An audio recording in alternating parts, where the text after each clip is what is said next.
வணக்கம். இப்போ இந்த வீடியோ ப்ரெசன்டேஷனில் நம்ம MCX நேச்சுரல் கேஸ் மார்க்கெட்டில் இன்றைக்கி எப்படி ட்ரேட் பண்ணலாம் அப்படின்றத பற்றி பார்க்குறதுக்கு முன்னாடி போன வாரம் வெள்ளிக்கிழமை மார்க்கெட்டில் என்ன நடந்தது, நம்ம என்ன எதிர்பார்த்தோம் அப்படின்றத பற்றி பார்க்கலாம். நீங்கள் பார்த்துருக்கிறது நேச்சுரல் கேஸோட 7 நிமிஷம் கேண்டில் ஸ்டிக் சார்ட். இந்த கேண்டில் ஸ்டிக் தான் இந்த மார்க்கெட்டோட ப்ரைஸ் ஓப்பனிங் 191 பக்கமாக ஓப்பன் ஆகிருக்கு நேச்சுரல் கேஸ் மார்க்கெட். நம்ம என்ன எதிர்பார்த்தோன்னா மார்க்கெட் தொடர்ந்து டவுன் ட்ரெண்டுக்கு சாதகமாக இருக்கும். 192 ரெசிஸ்டன்ஸ் எடுத்து 93 ஸ்டாப் லாஸ் வச்சு ட்ரேட் பண்ணலாம்னு நினச்சோம்.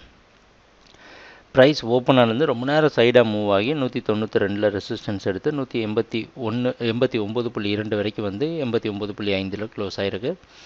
ஏற்ற இறக்கங்கள் குறைவாக இருந்தாலும் மார்க்கெட் முக்கியமான இடத்துல ரெசிஸ்டன்ஸ் எடுத்து கீழே வந்து க்ளோஸ் பண்ணது நமக்கு பாசிட்டிவான விஷயமாக அமையுது. அதை விட முக்கியமான விஷயம் இன்றைக்கி மார்க்கெட்டோட ஓப்பனிங் 187 பக்கமாக ஓப்பன் ஆகிறதுக்கு வாய்ப்பு இருக்கிற மாதிரி வெளிநாட்டில் இருக்க NYMEX மார்க்கெட் வச்சு பார்க்குறப்ப தெரியுது. அந்த அடிப்படையில் தொடர்ந்து மார்க்கெட் டவுன் ட்ரெண்டுக்கு சாதகமாக இருக்குன்றதுல நமக்கு சந்தேகம் இல்லை.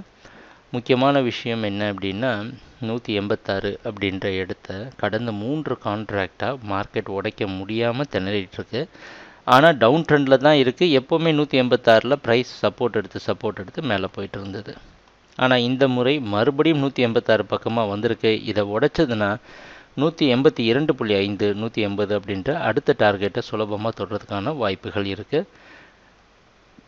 இன்றைக்கி மார்க்கெட் டவுன் ட்ரெண்டுக்கு சாதகமாக இருக்கும்னு எதிர்பார்க்கலாம். 192 வரைக்கும் செல் பண்ணலாம். 193 ஸ்டாப் லாஸ் வச்சு ட்ரேட் பண்ணுங்கள். ஸ்டாப் லாஸில் எந்த மாற்றமும் இல்லை. ஏன் அப்படின்னா இதுக்கு நடுவில் எங்கேயுமே நம்ம ஸ்டாப் லாஸ் வைக்க முடியாது. இப்படி தான் போன தடவை நடந்தது. 27ஆம் பார்த்தீங்கன்னா எதிர்பார்த்த மாதிரி 188 ஓப்பன் ஆகி கீழே வந்துட்டு சடனாக மார்க்கெட் மேலே போக முயற்சி செஞ்சுருக்கு. எதனால் அப்படின்னா 186 சப்போர்ட்டாக இருக்குமோ அப்படின்ற எண்ணத்தில் மார்க்கெட்டில் நிறைய பேர் பை பண்ணுற நேரத்தில் உங்கள் ஸ்டாப் லாஸ் ட்ரிகர் ஆகிட்டு மறுபடியும் அது டவுன் ட்ரெண்டை தொடர்கிற சமயத்தில் தேவையில்லாத லாஸ் பண்ண வேண்டியதாக வருது.